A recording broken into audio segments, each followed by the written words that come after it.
এই মুহূর্তে আমরা রাবড়ি গ্রামে দাঁড়িয়ে আছি। রাবড়ি তোমাদের দেখাচ্ছি ভীষণ রকমের। আচ্ছা, যে দুধটা অলরেডি জাল দেওয়া রয়েছে সেটাও একটু দেখাচ্ছি, মানে রীতিমতো ভাব উঠছে, দেখতে পাচ্ছ। তো আমরা এই মুহূর্তে রাবড়ি গ্রামে দাঁড়িয়ে রয়েছি।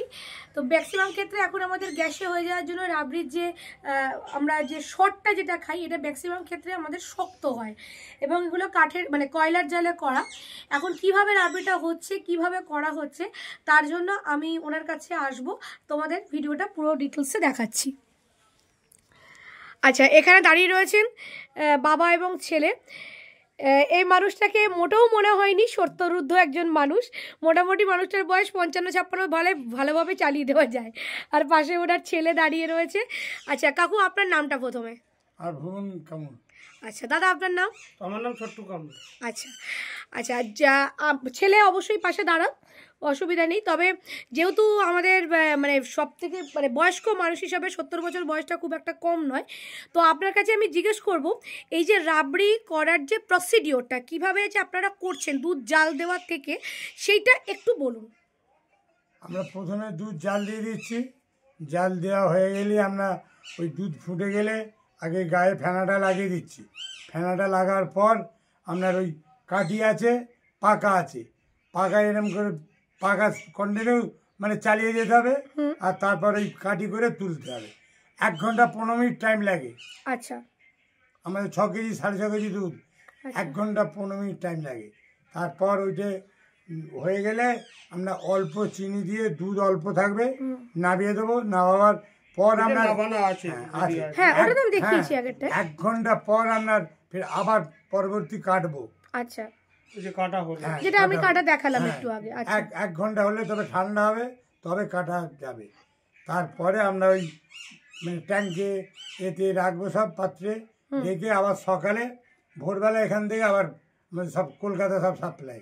আচ্ছা, সব কলকাতায়। আচ্ছা, খুব ভালো লাগলো। এবং উত্তর কলকাতায়। উত্তর কলকাতায়, আচ্ছা হ্যাঁ অবশ্যই উত্তর কলকাতা, মানে বনেদি কলকাতা বলতে উত্তর কলকাতাকেই আমরা বুঝি একদম।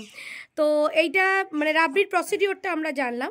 তো এবার আমি আপনার ছেলেকে জিজ্ঞেস করছি যে রাবড়ি গ্রামে আসতে গেলে আমাদের ট্রেন পথ বা বাস পথটা যদি একটু বলেন। ট্রেন পথে বা বাস পথে কীভাবে রাবড়ি গ্রাম পৌঁছানো যাবে? রাবড়ি গ্রাম আপনি যদি হাওড়া থেকে ডানকুনি বা হাওড়া থেকে বড়গাছিয়া, আচ্ছা এদিকে আপনার সিঙ্গুর থেকে আপনি বলরামবাটি হয়ে এটা দিয়ে আসতে পারবেন। আর বাসে এলে কলকাতা থেকে আপনি আরামবাগ বাসে মোসাট, মোসাট থেকে আইয়া পাঁচমাথা হয়ে আপনি যে কোনো 2 মিনিটে জিজ্ঞেস করলেই বলে দেবে যে রাবড়ি গ্রাম কোন দিকে। আচ্ছা, তো বনহুগলি থেকে 26C বাসে পাঁচমাথা নামলে বা গাঙ্গুর ষষ্ঠীতলা নামলে আমরা রাবড়ি গ্রাম দেখিয়ে দেবো। আর ট্রেকারও আছে। আচ্ছা, তো একটু ক্লোজ হন। তো এবার আমি যেটা আপনাদের বলছি যে আপনাদের রাবড়িটা খেয়ে আমাদের অসম্ভব ভালো লেগেছে। তো আপনাদের ফোন নাম্বারটা একটু যদি বলে দেন। ফোন নাম্বার আমার হচ্ছে 900-200-3170। আচ্ছা, এই নম্বরে ফোন করে যদি কারোর চিনতে অসুবিধা হয় বা কোনো মানে কিছু জানার থাকে, তাহলে এই নম্বরে ফোন করে তারা আপনার সঙ্গে যোগাযোগ করবে। নাম্বার আছে, হ্যাঁ বলুন। 8597-484653।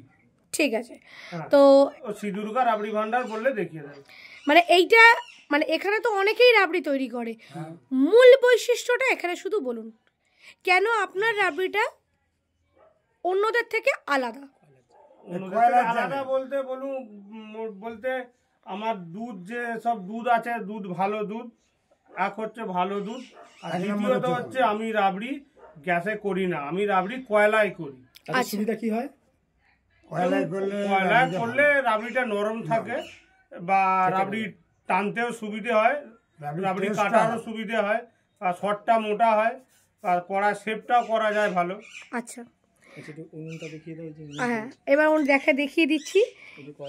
এই যে কয়লা রয়েছে এবং এইখানে উনুন জ্বলছে, এখানে মারাত্মক উত্তাপ রয়েছে, এটা তার ভিডিওতে। আচ্ছা, উনুনটা খুলে এই যে উত্তাপটা, বাপরে বাপ, আমি তো মোটামুটি এখানে সেদ্ধই হয়ে যাব মনে হচ্ছে, আমার আর আলাদা করে কিছু হতে হবে না। যাই হোক, এই মানে উত্তাপটা দেখালে, উত্তাপটা তার ভিডিও দেখাতে পারছি না, কিন্তু আগুনের রঙটা দেখে তোমরা বুঝতেই পারছো কি পরিমাণ তেজ রয়েছে। তো সেইখান থেকে আমরা দেখলাম এবং তোমাদেরও দেখালাম। যদি কারুর ভালো লাগে অতি অবশ্যই তোমরা এসো। এবং এখানে তো রয়েছে দেখতেই পাচ্ছ, এবং গরুর দুধে, প্লাস পয়েন্ট হচ্ছে সমস্তটা গরুর দুধে করা হয়। এইখানে দুধ জাল দেওয়া রয়েছে, এইখানে অলরেডি কাটা হবে তার জন্য প্রস্তুতি নেওয়া হয়েছে, এবং তার পাশে অলরেডি যেটা তোমাদের আগে দেখালাম যে কাটছেন সেইটা এখানে রয়েছে, এটাও দেখালাম। চলো আজকে আপাতত এখানে শেষ করছি, টাটা।